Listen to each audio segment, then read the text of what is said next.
Yeah, right. So Lithophane has the base option, like stand option.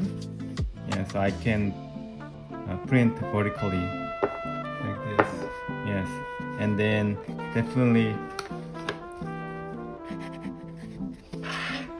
when I slice like this, this surface very rough, and then this vertically, this is right way to print lithophane, and it's smooth, much smoother.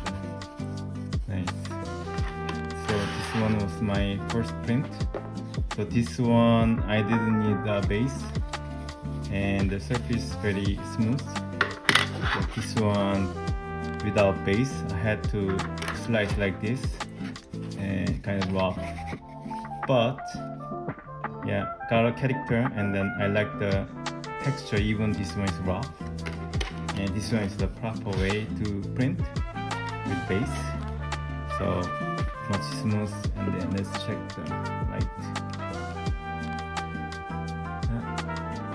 Like this. The base. These. Then. Yeah. So I like the flat design, and then with base. Yeah. Okay, good.